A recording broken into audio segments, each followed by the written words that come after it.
यांनी स्पष्ट केलेलं आहे की आम्ही ही कौटुंबिक भेट होती, राज्यातील काही विषयांवरती चर्चा झाल्याची कबुली देखील अजित पवार यांनी माध्यमांशी बोलताना दिलेली आहे। त्यांनी सांगितलेलं आहे की राज्यातील जे वेगवेगळे विषय होते त्या वेगवेगळ्या विषयावरती चर्चा झालेली आहे। मंत्रिमंडळाचा विस्तार कधी होईल, त्यानंतर परभणीमधील विषय असेल, या सगळ्या अनुषंगानं चर्चा झाल्याची माहिती अजित पवार यांनी दिलेली आहे। आणि आता अजित पवार जे आहेत ते या ठिकाणावरनं निघाले आहेत आणि अनेक कार्यकर्ते जे आहेत ते अजित पवार यांच्या भेटीसाठी या ठिकाणी आलेले आहेत। आपण बघू शकतोय की अजित पवार हे या ठिकाणी आल्याच्या नंतर जी सकाळी आपण साम टीव्हीवरती जी नाण्याची प्रतिकृती दाखवलेली होती 85 अशा पद्धतीची जी आकडा ज्या नाण्यावरती लिहिलेला होता ते नाण्याची प्रतिकृतीला किंवा त्याची भेट आता या ठिकाणी अजित पवार घेत असताना आपण बघतोय। दृश्यांमध्ये आपण बघू शकतोय की अजित पवार ही सगळी जी दृश्य आहेत ते स्वतः बघतायत। त्या पदाधिकाऱ्यांशी अजित पवार हे चर्चा करत असताना आपण सगळ्या दृश्यांमधून बघू शकतोय। खरं तर सकाळीच शरद पवार यांनी देखील ही प्रतिकृती स्वीकारलेली होती, त्या पदाधिकाऱ्यांशी भेट घेतली होती जे नाशिकमधून आलेले आहेत। आणि आता अजित पवार स्वतः हे सगळी दृश्य जे आहेत ते बघत असतानाच आपण दृश्यांमध्ये बघू शकतोय। अजित पवारांनी स्पष्ट केलेलं आहे की राज्यामधील काही विषय होते त्या अनुषंगाने देखील आम्ही काकांशी चर्चा केलेली आहे। मंत्रिमंडळाच्या विस्ताराची तारीख अजित पवार यांनी साम टीव्हीशी बोलताना सांगितली आहे। तुम्ही आज भाऊ करतोय, माझ्या मनात आहे, मी जरा सगळ्यांना विश्वासात तुम्ही काकींना भेटला पवार साहेबांना भेटला देतो मला नाशिकला आल्यावर मला आठवण करा, मी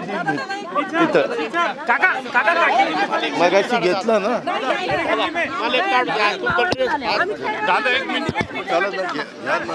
तुमचा कोणी केट घ्यायलाच नाही हो। हो अजित पवार यांच्यासोबत जे पदाधिकारी शरद पवारांना शुभेच्छा देण्यासाठी आलेले आहेत ते या ठिकाणी फोटो काढतानाच आपण दृश्य बघू शकतो। कार्यकर्त्यांचा खूप मोठा गराडा जो आहे तो या ठिकाणी अजित पवार यांच्या सोबत किंवा त्यांच्या बाजूला असल्याचं आपल्याला दृश्यांमधनं बघायला मिळतंय। इतर नेते जे आहेत ते देखील सोबत होते। आपण पार्थ पवार आहेत, आपण त्यांच्याशी बोलण्याचा प्रयत्न करूया, त्यांच्याकडनं प्रतिक्रिया घेऊया आणि शुभेच्छा कशा पद्धतीने दिलेल्या आहेत ते देखील बघण्याचा प्रयत्न करूया।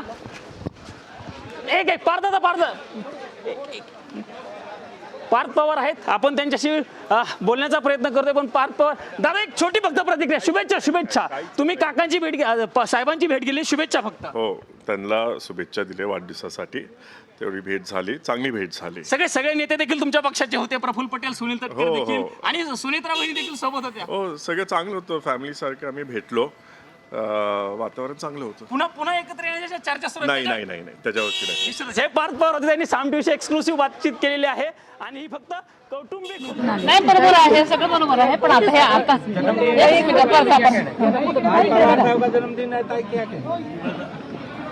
थँक्यू